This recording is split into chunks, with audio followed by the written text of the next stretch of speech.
क्रिस्त में प्रिय भाई और बहनों, आज माता कलीसिया रूपांतरण का पर्व मनाया जाती है। रूपांतरण हमें बहुत कुछ कार्य सिखाते हैं। सबसे महत्वपूर्ण कार्य है कि प्रभु अपने शिष्यों के साथ पहाड़ चले गए और वहाँ शिष्यगणों को 3 लोगों को दिखाई दिया, मूसा, एलियस और ईसा मसीह। और ये तीनों आपस में बातें कर रहे थे, चर्चा कर रहे थे। और ये तीनों हमारे लिए एक प्रतीक है। मूसा संहिता की प्रतीक है, एलियस नबियों की एक प्रतीक है और ईसा मसीह संहिता और नबियों का दोनों का एक परिपूर्णता है। तो हमें मालूम है मूसा द्वारा हमें संहिता मिला और हमारे लिए 10 संहिता मूसा द्वारा मिला है और हम वही संहिता को पालन कर रहे हैं और पालन करते हुए आ रहे हैं। और नबी में सबसे इम्पोर्टेंट महत्वपूर्ण एक नबी है एलियस।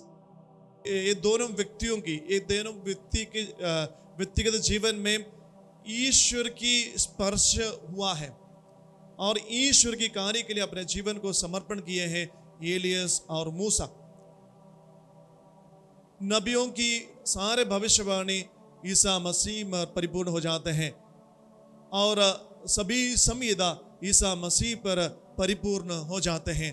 ये तीनों की मिलन, इस प्रकार हमारा धर्म शिक्षा या सदगुरु लोग सिखाते हैं। ये तीनों की मिलन हमारे लिए एक नया विधान की शुरुआत है।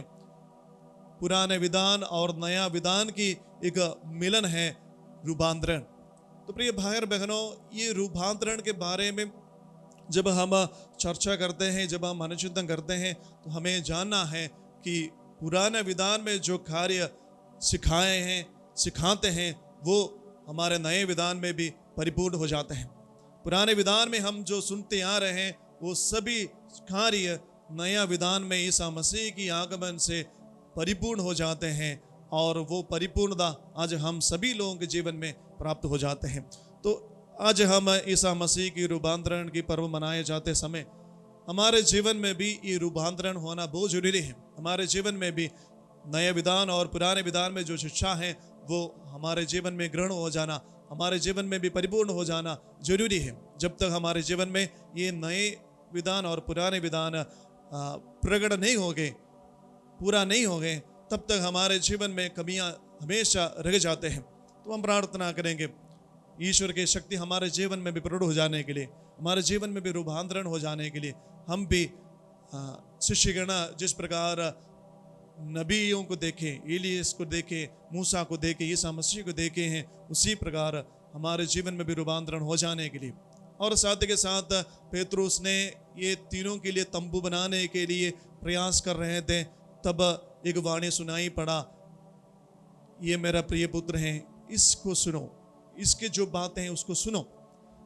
एक आदेश है पेतरुस के लिए, एक आदेश है, अपनी मन के अनुसार नहीं चलो, बल्कि ईसा जो आपको कहते हैं उसी प्रकार चलो। तो हमारे जीवन में भी ईसा मसीह ने एक सबसे महत्वपूर्ण आज्ञा दिया, वही है जिस प्रकार मैंने तुम लोगों को प्यार किया उसी प्रकार तुम भी एक दूसरों को प्यार करो।